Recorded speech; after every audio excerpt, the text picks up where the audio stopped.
Omens play a significant role in Shakespearean plots to point out towards the direction of the play. These words, "we the people of India," pretty much indicated the direction of national life will take in independent India. "We the people of India" is an inclusive phrase.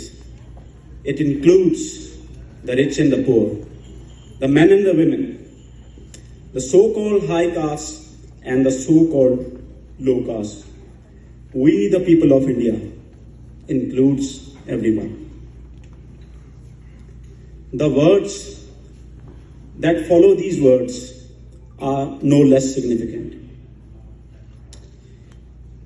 The words that follow says, "We the people of India have given ourselves this constitution."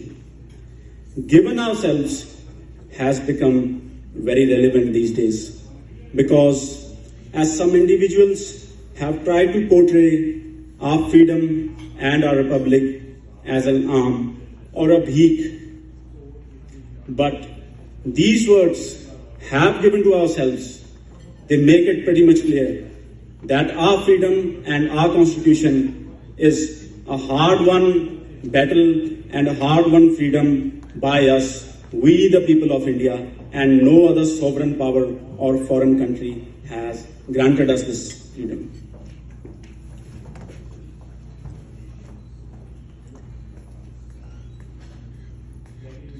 Today, as I have been tasked with discussing how the Constitution of India has promoted inclusion and social justice in India. As a lawyer, I can list a lot of articles from the Constitution of India that are inclusive in nature, that serve the purpose of social justice.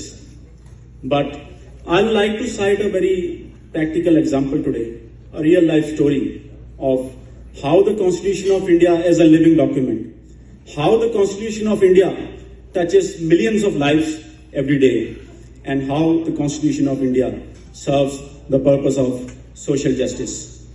I'd like to discuss with you all the story of a bonded laborer in the district of Gurdaspur in Punjab by the name of Hardeep Singh, who was born at a brick kiln, and as a young man who was denied education by the owner of the brick kiln. This young man came into contact with an organization called Volunteers for Social Justice, which is fighting for the right of bonded laborers and which have freed 30,000 bonded laborers from bondage and slavery. Hardeep Singh was also one of those lucky people who were emancipated by this organization called Volunteers for Social Justice. And this young man, after being emancipated, didn't go back to his normal life. He became a volunteer himself. He became an activist himself and joined Volunteers of Social Justice.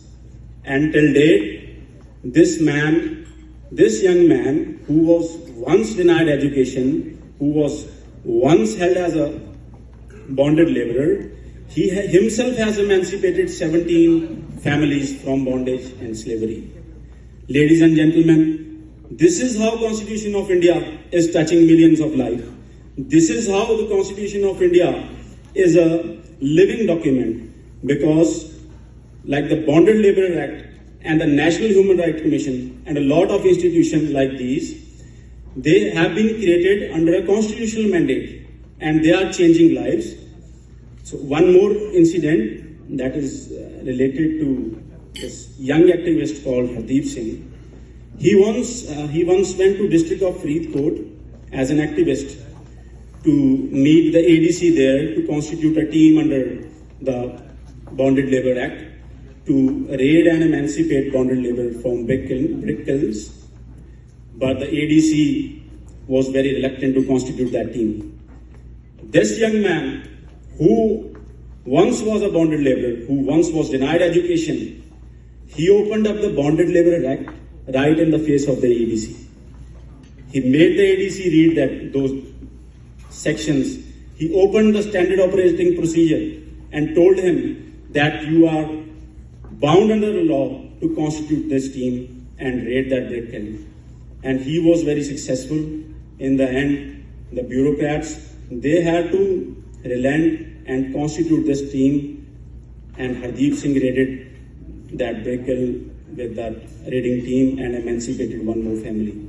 This is how Constitution of India is working every day to emancipate people from slavery. This is how Constitution of India is serving the ends of social justice and changing lives. Today, we should also remember those heroes who have given us this Constitution, foremost of whom is Dr. Bhimrao Ambedkar, as we fondly call him Baba Saheb. Baba Saheb himself faced a lot of discrimination. He was denied education, he was denied equal rights. He had to fight for every inch